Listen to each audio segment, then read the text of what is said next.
لوگ چیخے کہ بارش نہیں ہو رہی، حضرت سلیمان علیہ السلام کے پاس گئے تو رسول اللہ صلی اللہ علیہ وسلم کا ایسے کرو تم اور جنات سب جمع ہو جاؤ فلاں میدان میں، اور میں اللہ سے نماز پڑھا کے دعا مانگوں گا. ہم لوگ جو استسقاء کی نماز پڑھتے ہیں کہ اللہ بارش دے دے.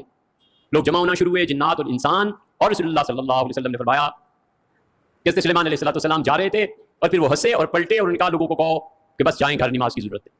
اعلان ہو گیا تو کسی نے ان سے پوچھا کہ حضرت کیا ہو گیا، قحط پڑ رہا ہے. انہوں نے کہا میں جا رہا تھا اس شاہی سواری پہ، میری نظر پڑی اور ایک چیونٹی نے اپنے دونوں ہاتھ اٹھائے اور اسے کہا اے میرے مولا، لوگ گناہ کرتے ہیں، جنات گناہ کرتے ہیں اور ان کے گناہوں سے بارش رک جاتی ہے، ہم زمین کے اندر جل رہی ہیں، ہمارے گھر جل رہے ہیں، پروردگار ان کی گناہوں کو چھوڑ اور ہم کمزور مخلوق ہیں، ہم پہ نظر فرما. تو اللہ نے اپنے فرشتے سے کہا کہ جاؤ اور اس چیونٹی سے کہو کہ اس کے صدقے ہم انسانوں کو بارش دیں گے. اس فکرے کو سمجھنا چاہیے. کبھی بھی دماغ میں یہ آئے نا کہ میری وجہ سے گھر میں رزق آ رہا ہے، میں کھلا رہا ہوں، میں اولاد کو پال رہا ہوں، بیوی کو تانے سننے پڑے کہ تمہیں کیا ہے، تمہیں تو ہر مہینے میں دے دیتا ہوں. یاد رکھو اس شیطانی فکرے میں کبھی بھی نہ پڑنا، کبھی دور تک نہ سوچنا کہ تم جیسے نالائق سیاکار اور گناہگار کی وجہ سے ان لوگوں کو پیسے مل رہے ہیں. حضور اکرم صلی اللہ علیہ وسلم ترزقون بضعفائکم، اللہ نے کہا کہ میں تمہارے کمزور بیکار لوگوں کی وجہ سے لوگوں تمہاری مدد کرتا ہوں، تمہیں رزق دیتا ہوں. بیکار کی وجہ سے کام کرنے والے کو رزق ملتا ہے. یہ نہیں سکھایا رسول اللہ صلی اللہ علیہ وسلم نے کہ کام کرنے والے کی وجہ سے بیکار کو رزق ملتا ہے، یہ نہیں سکھایا. وَتُنْصَرُونَ عَلَىٰ أَعْدَائِكُمْ، زندگی میں جو تم فتح پاتے ہو، اعلیٰ عہدوں تک پہنچتے ہو، تو ان بیکاروں کی وجہ سے اللہ تم پر فضل فرماتا ہے. بیوی بیکار ہے، ماں بیکار ہے، باپ بیکار ہے، بچے بیکار ہیں، کچھ نہیں، اور یہ ایک جو لا رہا ہے نا پیسہ، یہ اللہ ان کے صدقے میں دے رہا ہے، ایسے ہی جیسے چیونٹی کے صدقے میں انسانوں کو اللہ نے پانی دے دیا. یہ بڑی شر کی بات ہے، جو دماغ میں سما جائے تو اسے نکال دینا چاہیے. یہ رزق کا معاملہ خدا کی وہ پراسرار، وہ بالکل چھپی ہوئی اسکیم ہے جس میں تالا لگا کے چابی بحر الکائل میں پھینک. کوئی کائنات میں اس مسئلے کو حل نہیں کر سکتا کہ کس کو کس کی وجہ سے رزق دیا جا رہا ہے. چیونٹی کی وجہ سے انسانوں کو پانی مل رہا ہے. کوئی آدمی کیا جانے کہ سلیمان علیہ السلام نے کیا دیکھا اور کیا نہیں. حضور صلی اللہ علیہ وسلم بدر میں، معاہدوں میں، بڑے بڑے مارکوں میں مدینہ منورہ کے غریب لوگوں کے پاس جاتے تھے اور فرماتے تھے کہ دعا مانگو اللہ مجھے فتح دے. یہ غریب لوگ، یہ کمزور لوگ، یہ وہ لوگ جو کما نہیں سکتے، ان کا اللہ سے ایسا ربط مربوط ہوتا ہے کہ حضور صلی اللہ علیہ وسلم نے فرمایا اگر کبھی وہ مجھے میرا نام لے کے قسم کھا دینا تو خدا کہتا ہے تم نے میرے نام کی قسم کھا لی، تم مجھے اتنے اچھے لگتے ہو کہ میں سارا جہان نیت میں دے دوں.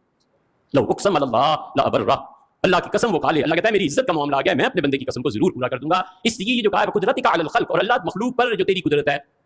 اسالک، اللہ میں سوال کرتا ہوں دو صفات کا واسطہ دے کے کہ اللہ میری زندگی کو اس وقت تک قائم رکھ جب تک میں خیر کے کام کرتا رہوں. وتوفنی اذا کانت الوفاۃ خیرا لی، اور اللہ اس دن مجھے دنیا سے اٹھا لے اپنے علم کے مطابق جب میری زندگی لوگوں کے لیے شر بن جائے. اسی لیے رسول اللہ صلی اللہ علیہ وسلم مفتاح للخیر، لوگوں خیر کے کاموں کے لیے چابی بن جاؤ. بڑے بڑے خیر کے کام تم سے شروع ہوں، بڑی بڑی اچھی چیزیں تم سے شروع ہونی چاہیے. مغلاق للشر، اور اپنے آپ کو چابی نہ بنانا شر کی شروع کے لیے. اس لیے کہ خاندانوں میں، اولاد میں جو بڑا آدمی انتخاب کرتا ہے اس کا اثر اولاد پر پڑتا ہے. یہ کلی اور قاعدے کی بات ہے. اگر تم باپ ہو یقیناً اس کا اثر اولاد پہ پڑے گا. یہ مت کہو کہ اولاد ایسی اور اولاد ایسی، آپ خود کیا ہیں یار، اور دادا ہو اور یہ بچے یہ اور یہ بچے یہ، آپ خود کیا ہیں. ہمیشہ بڑے آدمی کے انتخاب کا اثر لوگوں پر پڑتا ہے، اس کی اولاد پہ، اور اللہ ہی بہتر جانتا ہے کبھی کبھی ساتھ پشتوں تک یہ اثر باقی رہتا ہے. اس لیے جب کوئی بڑا بن جائے نا تو یہ پھر اسے سوچنا چاہیے کہ میں اپنی آئندہ نسلوں کے لیے کیا چیز چن رہا ہوں. صحیح بخاری وغیرہ میں آیا حضور صلی اللہ علیہ وسلم معراج میں تشریف لے گئے تو جو امتحان ہوئے آپ کے ان میں سے ایک یہ تھا کہ 4 چیزیں آپ کے سامنے رکھ دی گئی. دودھ رکھا گیا، شراب رکھی گئی اور شہد رکھا گیا، 3 چیزیں.